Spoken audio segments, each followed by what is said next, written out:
নমস্কার বন্ধু, queen Bengali kitchen থেকে বলছি। আপনাদের কাছে একটা সুন্দর একটা আজকে রেসিপি নিয়ে আসলাম বন্ধু, আপনাদের সঙ্গে শেয়ার করব। পটল দোরমা। তা বন্ধু, পটল দোরমা করার জন্য আমি এরকম বড় বড় পটল নিয়েছি, তাহলে খুব ভালো হয় পুরটা পুড়লে। আমি পটলটা সাইডে সরিয়ে রাখলাম। একটা মশলা করে প্রথমে করে নেব বন্ধু। আমি একটা ছোট বাটি নিয়েছি, হাফ চামচি জিরের গুঁড়ো নিলাম, হাফ চামচির কম হলুদ গুঁড়ো নিলাম, হাফ চামচির কম লঙ্কার গুঁড়ো নিলাম, হাফ চামচির কম চিনি নিলাম, হাফ চামচির কম নুন নিলাম।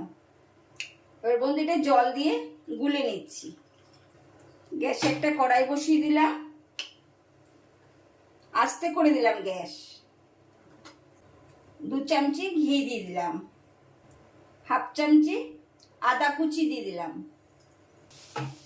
বন্ধু আদাটা ভাজা হয়ে গেলে গোলা মশলাটা দিয়ে দিলাম। এবার সামান্য বাড়িয়ে দেব, খুব জোরে না।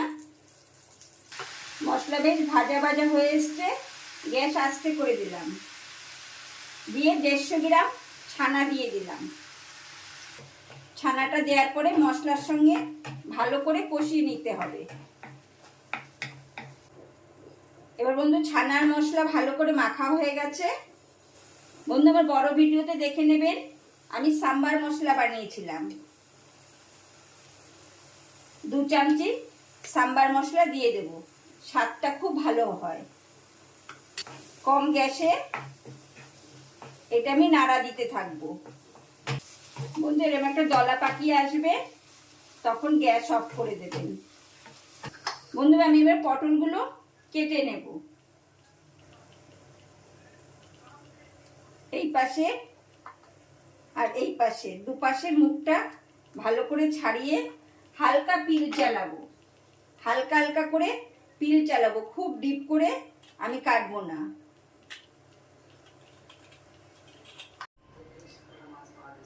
মধ্যে সব পটলগুলো ছাড়িয়ে নিয়েছি, খোসা ভালো করে ছাড়িয়ে নিয়েছি। এবার খোসা ছাড়িয়ে বন্ধু দুপাশ কেটে নিয়েছি এইভাবে। এবার আমি একটা চিমটা নিয়েছি, চিমটাটা নিয়ে এরকম ভেতরে দিয়ে আস্তে আস্তে ঘুরিয়ে ঘুরিয়ে ভেতরের শ্বাসটাকে বের করে নেব।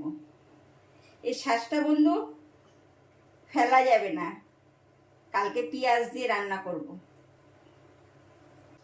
এইভাবে বন্ধু পরিষ্কার করে নিতে হবে, পুরো ভেতরটার থেকে দানাগুলো বের করে নিতে হবে। সেম আমি আর একটাতে এরকম করে নেব। বন্ধু পটলের ভেতরে ভালো করে পরিষ্কার করে নিয়েছি। এবার সামান্য নুন, সামান্য হলুদ।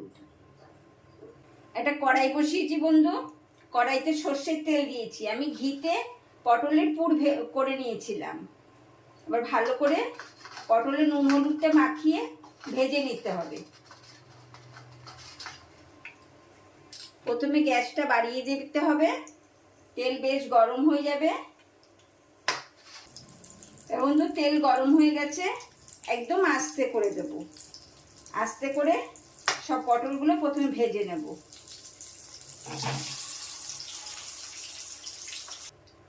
এবার বন্ধু পটলের মধ্যে আমি পুর ভরবো। এই যে আমি পটলের যে পুরটা বানিয়েছি, তার মধ্যে কিশমিশ 1 চামচি, 1 চামচি কাজু বাদাম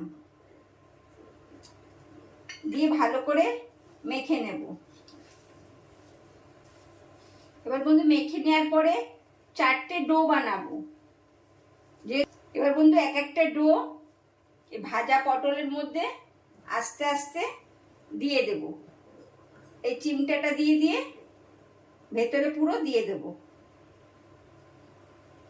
যেরকম দানা বের করেছি সেরকম আবার এই পুরটা পুড়ে দেবো ভেতরে।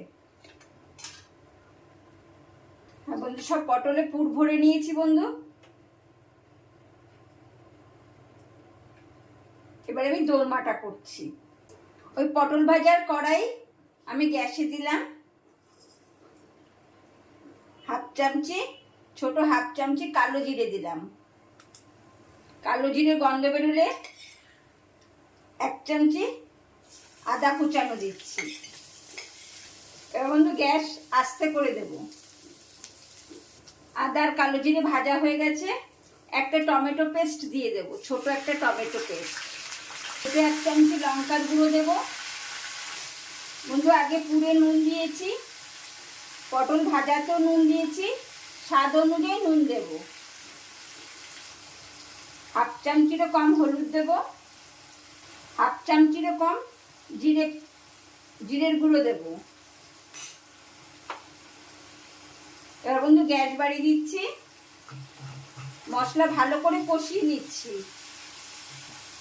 মশলা কষানোর বেশ গন্ধ বেরোবে, তখন 50 গ্রাম টক দই দিয়ে দেব। সমানে নাড়া দিতে থাকবো। বন্ধু মশলা টক দই ভালো মতন কষানো হয়ে গেলে পোস্ত বাটা দিয়ে দেব। বন্ধু সব মশলা মিশে গেছে। বন্ধু পটল কোরমা কিরকম লাগছে কমেন্ট করবেন। এবার সামান্য জল দিতে হবে, জল দিয়ে এটা ফুটতে দেব। বন্ধু ভালো মতন ফুটে উঠেছে। এবার আমি আস্তে আস্তে পটলগুলো দিয়ে দেব। বন্ধু হয়ে গেছে, সার্ভ করে দেব। আর হ্যাঁ বন্ধু বলতে ভুলে গেছি, পটল দোরমাটা সম্পূর্ণ একটি নিরামিষ রেসিপি। এরকম করে করবেন বন্ধু, খুব স্বাদের হয়, খুব সুস্বাদু হয়, ভাত রুটি দুটো দিয়েই খাওয়া যায়।